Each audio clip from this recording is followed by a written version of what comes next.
Salut les viewers, votre animal de compagnie est votre meilleur ami. Vous jouez tous les deux ensemble, vous dormez ensemble et vous vivez ensemble. C'est un lien qui ne ressemble à aucun autre. Mais il y a un écart de langage que nous ne pouvons ignorer. 10 d'entre eux sont abordés aujourd'hui. Que faire si votre animal refuse de manger? Et s'il refuse de faire pipi? Et s'il refuse de jouer? N'oubliez pas d'appuyer sur le bouton d'abonnement. Et commençons par les 10 signes d'alarme que votre animal a besoin d'aide immédiatement. Numéro 10, le refus de manger. Des parents responsables suivraient les habitudes alimentaires de leur animal, idéalement en notant les informations pertinentes dans un traceur. La plupart des animaux, si ce n'est tous, lèchent entièrement leur bol de nourriture et en redemandent. Il y a bien sûr quelques exceptions, comme les animaux âgés. Cependant, les animaux mangeraient généralement jusqu'à la dernière bouchée de leur repas. Avez-vous remarqué que votre animal ne mange pas autant ces derniers temps? Refuser de manger, ou manger de façon minimale, est un signe grave. L'une des raisons les plus plausibles de leur manque d'appétit est la douleur. En d'autres termes, quelque chose s'est logé dans son tube digestif et le fait souffrir à chaque fois qu'il avale. Ou alors, il a un ulcère qui est stimulé par les remous de l'estomac. Si votre animal ne mange pas correctement depuis un jour ou deux, ce n'est peut-être pas un signe d'alerte. Par exemple, il arrive que les animaux soient plus préoccupés par le jeu ou qu'ils n'apprécient pas une marque particulière de nourriture pour animaux. Cependant, si le problème persiste et est associé à d'autres signes, à savoir des vomissements, de la diarrhée et de la fatigue, il est peut-être temps de l'emmener chez un véto. Numéro 9. Les vomissements. Que feriez-vous si votre chiot vomissait juste devant vous? Comme tout parent d'animal responsable, vous penseriez probablement qu'il lui est arrivé quelque chose d'horrible et vous partiriez en courant pour essayer de savoir s'il est malade. Cependant, les chiens, surtout les jeunes chiots, ont tendance à vomir de temps en temps sans raison. Ils sont peut-être étourdis par tous ces jeux ou ont un peu trop mangé. Idéalement, votre animal ne devrait jamais vomir, mais 1 ou 2 fois par mois, ce n'est pas très inquiétant. Ce qui est, par contre, un signe d'alerte pour que vous l'emmeniez chez le vétérinaire, c'est lorsqu'il commence soit à vomir de façon incontrôlée, soit à vomir du sang, ou les deux. Qu'est-ce qui peut provoquer des vomissements incontrôlables? Principalement, une grippe intestinale ou une intoxication alimentaire. Votre animal a soit ingéré quelque chose qui ne lui est pas destiné. Par exemple, saviez-vous que l'ail a tendance à faire vomir les chiens? Dans d'autres cas, il se peut qu'il couvre quelque chose, ou une autre maladie, et que les vomissements en soient un symptôme prodromique. Qu'est-ce qui pourrait provoquer des vomissements sanglants? Une grosseur dans leur tube digestif, une rupture dans leur tractus intestinal, une mastication défectueuse ou l'ingestion d'un objet pointu. Si votre animal vomit beaucoup plus que ce que vous considérez comme normal, il est temps de l'emmener chez un vétérinaire. Immédiatement. Numéro 8. Des dents lâches. Les canins et les félins se servent pratiquement de leurs dents pour tout. Ils s'en servent pour manger, pour se défendre ou même pour s'accrocher à leurs petits avec leurs dents. Les parents d'animaux doivent faire très attention à la santé bucco-dentaire de leur animal. Il faut notamment les aider à se brosser les dents 1 fois par soir, leur donner de la nourriture qui n'est pas trop collante ou trop dure à mâcher, et leur donner autant de calcium qu'il est recommandé de le faire. Si les dents de votre animal commencent à se déchausser, c'est-à-dire qu'elles vacillent dans leur alvéole et que votre animal mange maintenant d'un seul côté de son visage parce que la dent mobile lui fait mal quand il mâche, il est temps de l'emmener voir un véto. Une dent branlante peut-elle redevenir fixe? Eh bien, cela dépend.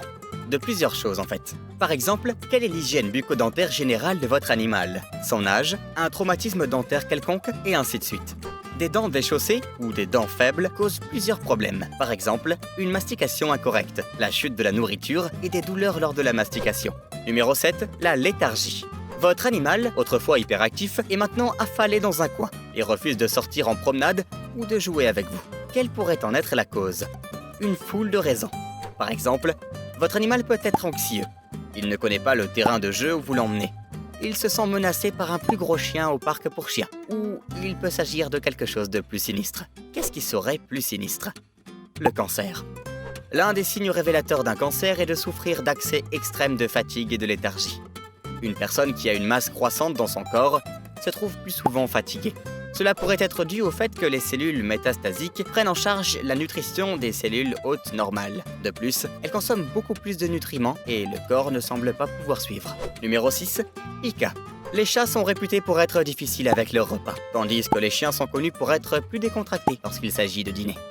Cela signifie que les animaux domestiques mangent parfois des choses que nous ne considérons pas comme normales. Par exemple, saviez-vous que les chiens mangent en fait de l'herbe pour raviver leurs traits ancestraux de loup? De l'herbe, de la boue et parfois leurs propres excréments. Les animaux ont tendance à manger beaucoup de choses bizarres. Cependant, Les animaux domestiqués s'adonnent rarement à des buffets variés. Par exemple, votre animal de compagnie ne sera pas très heureux d'apprendre que vous avez remplacé sa nourriture habituelle par quelque chose de nouveau. En revanche, si votre animal commence à manger des aliments qu'il ne mangerait pas normalement, il est temps d'appeler le vétérinaire. Le pica est un signe de carence en fer.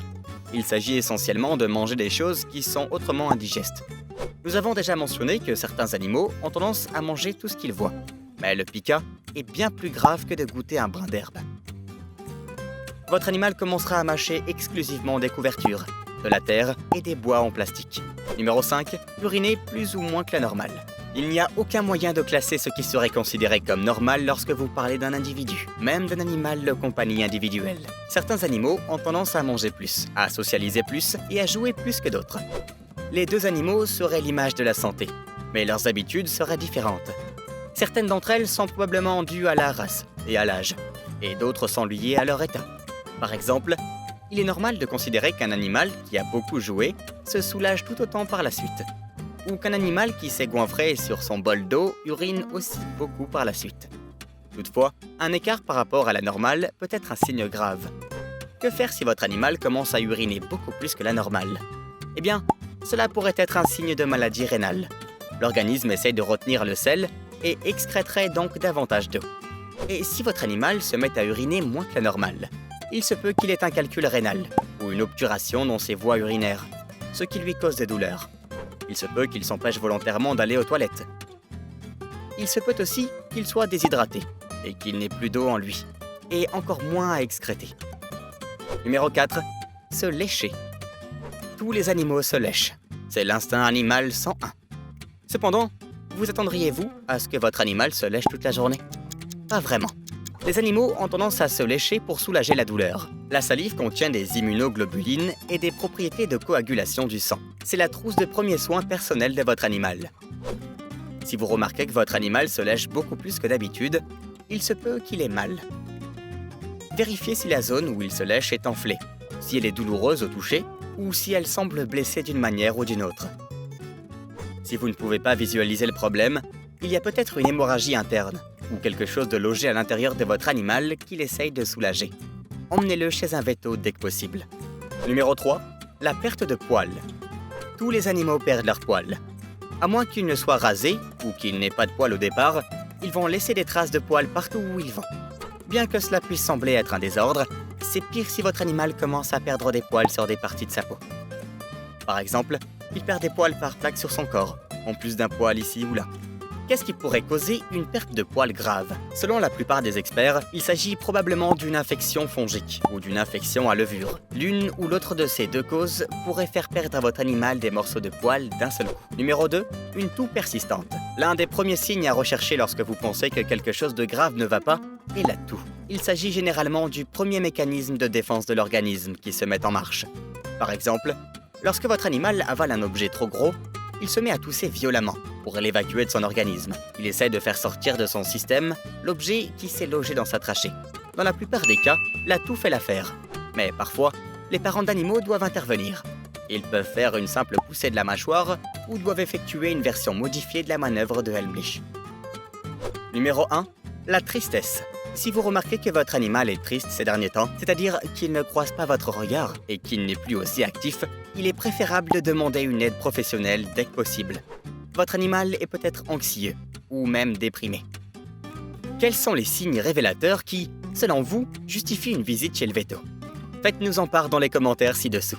Si vous avez apprécié cette vidéo, n'hésitez pas à lui donner un coup de pouce et à vous abonner à la chaîne des Inspirants pour plus de contenu sur les animaux de compagnie.